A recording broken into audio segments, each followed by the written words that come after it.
back to the program, everyone. So again, two fake agencies have been discovered or uncovered by the ICPC under the President Bola Tinubu's government. This is not the PFIPC. We are talking two more fake agencies. The names, the National Brands Development and Made in Nigeria Special Project Office.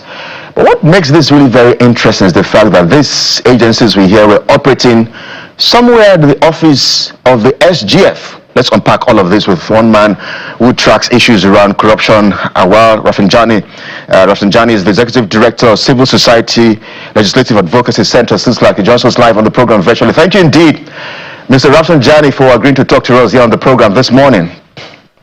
Thank you, and good morning.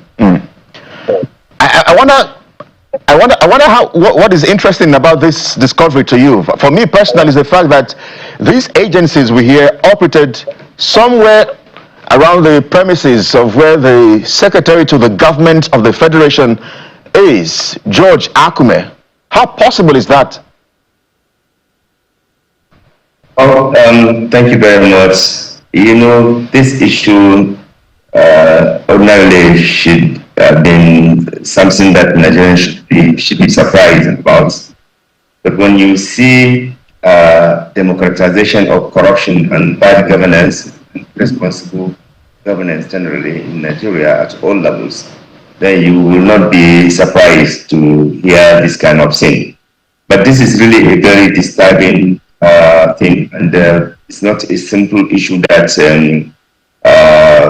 will be treated as just misconduct.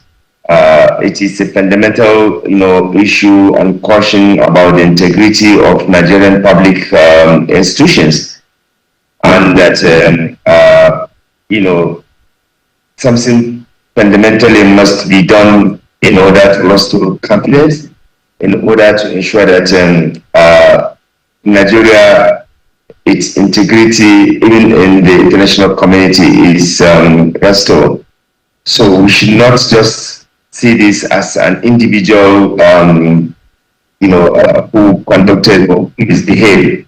No, rather, it is a serious compromise of our institutions that beats every imagination of our system.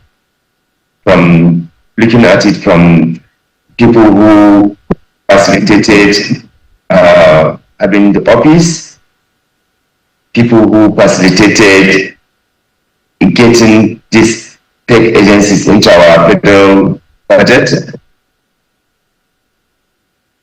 people who probably are benefiting, because there must be public and officials who are equally benefiting from this kind of thing. So investigation must lead to something more serious. We commend ICPC for bringing in these additional agencies, but then we need to make sure that we carry out investigation, not just like the kind of investigation National Assembly was focusing on individual, but we should focus on our institutions, collaborators, enablers, people who contributed towards having this embarrassment to our country.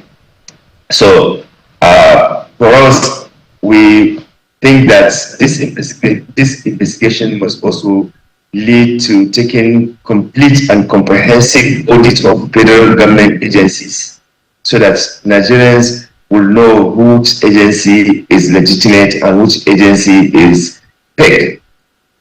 Secondly, this investigation must also lead to recovering all the money and assets these so-called agencies possess. Number three, this investigation must ensure that all that facilitated opening of the bank accounts, they must be investigated and necessary action be taken on them. Again, the report of ICPC must also be made public with its recommendation. And if we are able to do that, it is possible that government can begin the process of healing this serious damage. Because if government do cover off, you will not restore that confidence in both Nigerians and the international community. So it is not about party affiliation or supporters of the president, but it is about the country integrity. It is about the system, because international community, foreign diplomats will find it difficult to relate with us straightforward. They will be contemplating whether they are dealing with a dubious, fake, fictitious agency or public official, or they are dealing with the right one. So if government honor and did not do cover of individuals associated to this fraud, I think government would have earned the confidence of Nigerians and international community. But any attempt to cover up, any attempt just to see this as just a way of doing things as usual, you abandon investigation, no action taken against perpetrators, I think that will be very, very extremely difficult for Nigerians and international community to respect us anymore. Mr. Rafsanjani, I understand that the president has suspended about 3 permanent secretaries. I think somebody was sacked. So to that extent, there has been some action. We also understand that the gentleman in the eye of the storm has also come out to say he has presented a letter of appointment now. So there are so many things that have happened, but I want you to marry that to how this is affecting us. We're still not out of the woods with the Adeyemi's case, and now this has added plus the president's FBI files, which is still the court, the FBI had approached the judge to say, look, we cannot disclose the content of this file the way it wants to, the way the persons who wants it disclosed to disclose it. So because it's going to affect our process. So I've read all kinds of things online that the president may still be an active asset. I've read people say his life may be in danger and the life of others may be in danger, all kinds of, inferences for that. So when you combine what the president is doing, because people are saying, what is really in this file that is so encumbered, that this fight back and forth is happening between the American government and the people that want this record out. So if you marry that with all of this that is happening, how should we approach managing our image, and how is this affecting us as we speak today? Because we're about to go into an election. Like I said, Nigerian government, the official of Nigerian government have a choice. Either to pretend and then do jaga work or move on, and then our image is tainted, and Nigerians and international community will not have confidence in our administrative system, or do a thorough work in order to deal with this matter and also block the potentials of other agencies or individuals. Because you are talking of one before, when ICPC went on, they were able to discover more. And there's no guarantee now, if you continue to investigate, you might find something similar again. Look, National Assembly is given constitutional and legislative responsibility to ensure that they carry out effective and responsible oversight of our governments or governments generally. You wonder what kind of oversight some National Assembly members are going to do or we are going for. Look, oversight tells you the legitimacy of even that agency itself if you are not even the one who created it. Because ideally, National Assembly should have all the information, all the data of our agencies, because not only that they do oversight of these agencies, but they also approve their own budget. And for National Assembly to even exonerate itself from this, I think it's a challenge. For me, one of the first things that National Assembly should have done was to even apologize to the nation for two things. One, for the fact that they approve budget of these so-called agencies. Secondly, they have failed during their oversight to discover that these agencies are actually illegitimate agencies. So for me, National Assembly, they must also begin by apologizing to the nation. Secondly, the DG budget must also take responsibility. The head of civil service must also take responsibility. Secretary to the government, where these agencies are even situated, under his care, must also take responsibility. The people in CBN who facilitated opening of these bank accounts, together with the Accountant General, they must also take responsibilities. If you center only on one person, one individual, you do not investigate all the other enablers from various agencies and institutions, there's no way anybody, whether in Nigeria or in abroad, will believe that Nigeria is not doing a cover up, and it will continue to haunt us. So it is better for the president to actually do a more thorough work. In the past, people were suspended and nothing happens. This is an election period. Some people will do everything possible to undermine the justice. So I think it is important that we take this matter very serious. It's not about party affiliation or loyalty to the president. It is a serious breach of our institutional integrity, and that must be taken very seriously if we want anybody to take us serious. Right now, Nigeria and Nigerians are suffering from serious international subjugation of integrity questioning. If you travel everywhere, including African countries, once you are a Nigerian, the impression they have created, sadly, is that Nigerians are bad people. They have come to do bad things. And I know that many Nigerians are not bad people. Just some reckless or irresponsible behavior of some people in authority, and some people who think that because of the impunity, they are above the law, they do whatever they like without being checked. So my own advice to the president is good that he has shown, the leadership by suspending these three persons. But I believe that when you go further, you will have discovered that there are more than just three people. Everyone that was involved in this matter must be brought to book.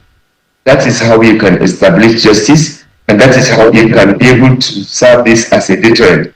But if you do a cover-up, I'm telling you, Nigerians will not take this in with the seriousness that government is supposed to make sure that it has taken.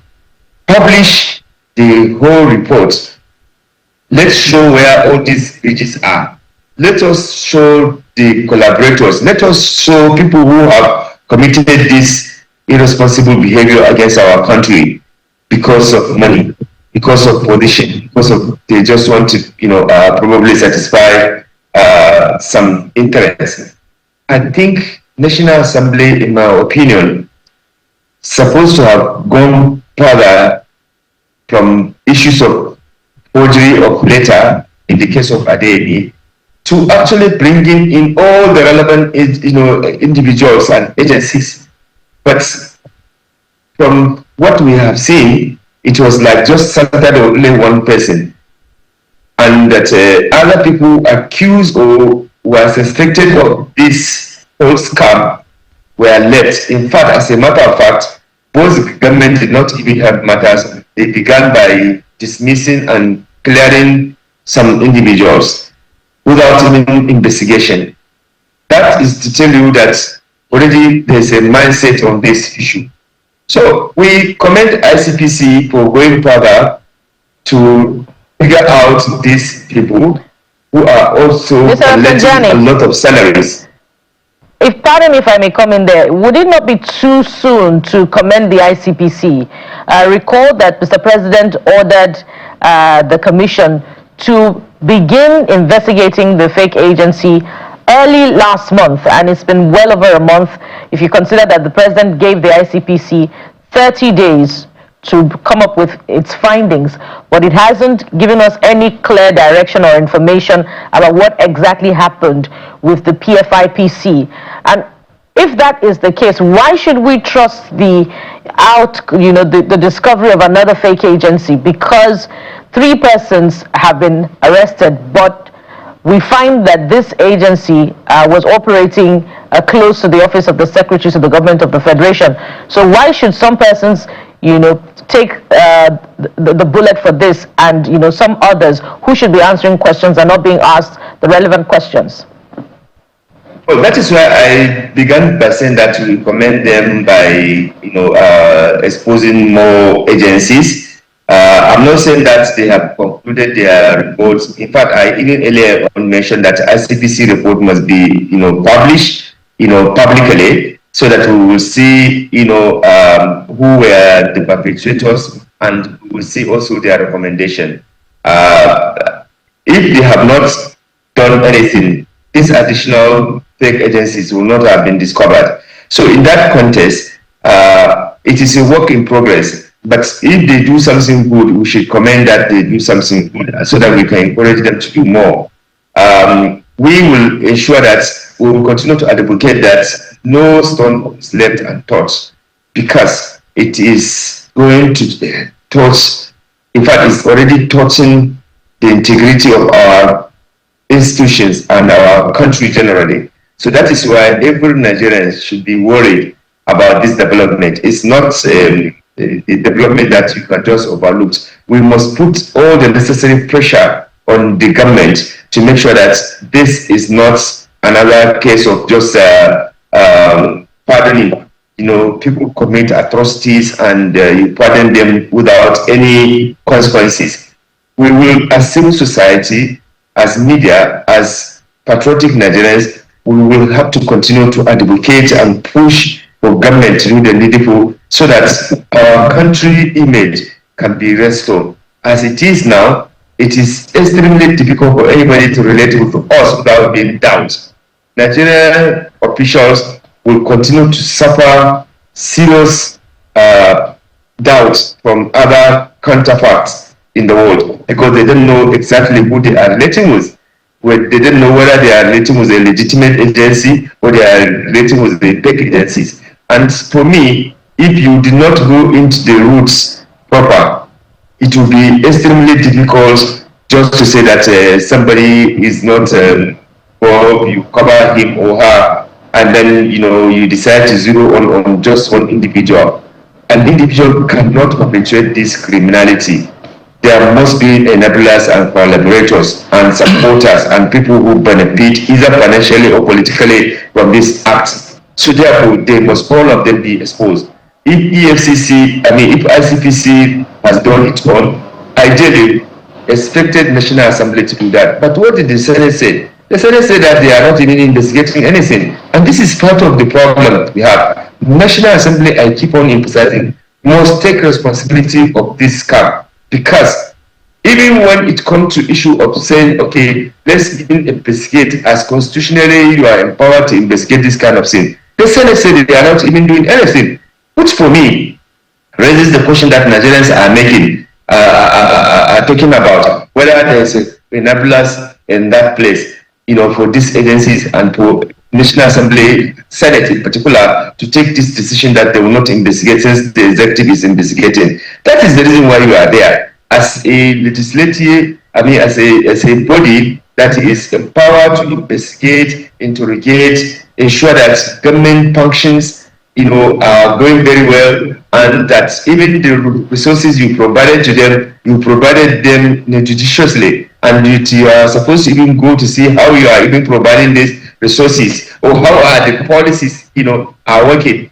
All these are part of what oversight is supposed to be. But just to decide that you are not going to do anything, there's no way you can clear the minds of Nigerians that you are not actually benefiting or benefited from this scam. That is why it's not good for the Senate to have taken the position they have taken. For the House of Rep, you could see that what they have done is very limited and targeting just at individuals, trying just to to talk about a fake signature. No, it's more than that. So I expected the House of Rep, being a vibrant chamber, to be able to come up with a more robust, comprehensive investigation, including public hearing, that will enable different stakeholders to come and say what they know or what they think should be done. But you limited it to just even their recommendation. You can see it is just more of like Adeyemi. Yes, Adeyemi is one, but there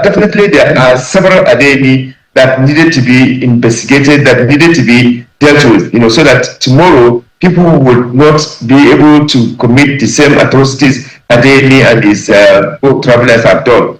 But again, this is also a test of the integrity of the government itself on the anti-corruption work. Because Nigeria, we have been pleading with the President Tinubu to take anti-corruption more serious, more robust.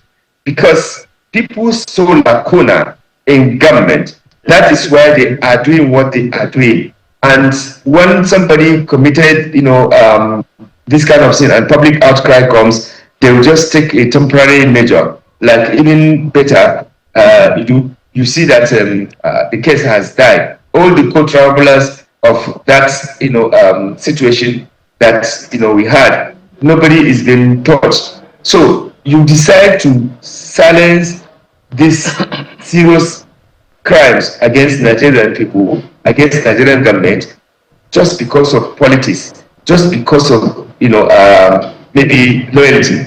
I think it is doing more incredible damage to the president, leadership. So for me, I will still plead with Mr. President, take anti-corruption seriously and empower or strengthen the anti-corruption institutions so that they can block more leakages. Because if you give them the necessary political will, without interfering in the work that they are doing in a negative way, I think it will be, it will go a long way. But we do not want the kind of directive that the president has given, in the case of Oshun, where his top agency that is constitutionally, legally empowered to block, suspicious movement of money, and then, you demoralize them, you make some Nigerians to be even laughing at them.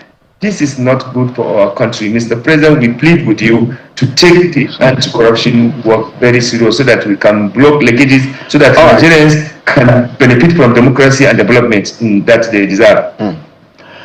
Well, clearly, Mr. Rafsanjani, if these allegations are eventually established, then we have a very, very troubling pattern emerging here, so long as institutions are concerned, because we've spent many years talking about issues around corruption, ghost workers, inflated contracts, phantom contracts, in fact, and now we are talking phantom government agencies. And just to put this out there as well, the two fake agencies, I mentioned one earlier, the second one now is, the first one I mentioned, of course, is the National Brands Development and Made in Nigeria Special Projects Office, and then which we hear is headed by Prince George Buchi Nwabweze.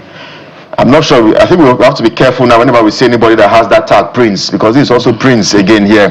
And then I'm looking for the second one now, which has to do with the Foreign Investment Promotion Agency and Public-Private Partnership, which is also the fake agency discovered by the ICPC. Well, most thank you as always. Awal Rafsanjani is the Executive Director of CISLAC. Thank you for your time on the program.